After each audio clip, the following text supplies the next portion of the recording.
Good afternoon, Jacob Ayler here, the Law Office of Riley and Ayler PC, coming to you on November 25th. So Thanksgiving's right around the corner. Hope everybody has time to think about what they're thankful for, their family, their friends, their life. It's been a little bit since I've made a video. I actually got really busy there for a couple of months, but wanted to get back on it and come to you today to talk to you about what to do when a loved one of yours passes away from an estate standpoint. This is one question I get almost every family I work with in an estate setting. You get through the initial shock of losing, whether it be a spouse or a parent or God forbid a child. And then the ultimate question is, what do I do next? And so I just want to put together this video real quick to go over five suggestions that I have to make sure that you handle a person's affairs effectively and properly after they pass away. The number one thing I always tell people to do is, as soon as someone passes away, it's important that you immediately begin searching for a will or a trust or something of that sort. That's why it's not a bad idea to, if you have a will or a trust already done, to tell your family where it is so that they don't have to go on this scavenger hunt of trying to figure out where your documents are. I've had people come in and years after somebody's passed away, and they wish they would have had it before. And in Indiana, you can't probate a will any later than 3 years after the person dies. And so you want to make sure you find that document, because it's going to be very vital in helping you administer the estate. Number two is you're going to want to make sure that you change the address of the individual if that person lived alone. The reason for that being is, once somebody passes away, there's going to be a lot of notices, emails, or letters, those sorts of things from creditors.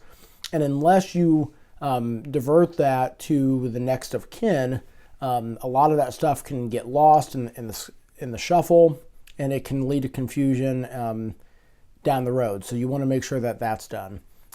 Number three is you want to make sure that you gather the assets of an individual. If you've been appointed as personal rep in an estate, whether it's under a will or if you're going to appoint, have yourself appointed by the court, you want to make sure you understand what bills are out there. And so a lot of times for my clients, I suggest having a credit check of the individual who passed away, because if you do that, it's going to show you all outstanding lines of credit, debts, credit cards, those sorts of things. And that'll give you a really good idea of what's out there so that you don't have any surprises down the road. The next point that I often bring up is prioritizing what bills you're going to pay and what bills you're not going to pay. As far as people in the estate are concerned, heirs, beneficiaries, there's really not a whole lot of benefit to continuing to pay things like credit cards or monthly TV subscriptions or those sorts of things, because frankly, that'll hurt the credit of the person who's passed away. But frankly, that person doesn't need that credit anymore.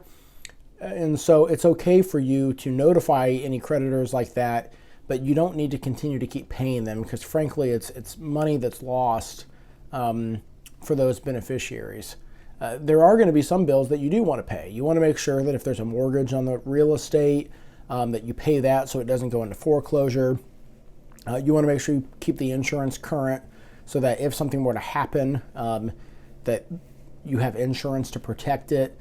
And then the last piece of advice is I tell everybody, if you're dealing with especially the death of a parent and there are multiple children, have a family meeting of how you're going to go forward. Where I see a lot of problems and fighting in estates is when some siblings are pushing out other siblings and they don't tell them, the lawyer they're going to see or how they're going to administer this estate.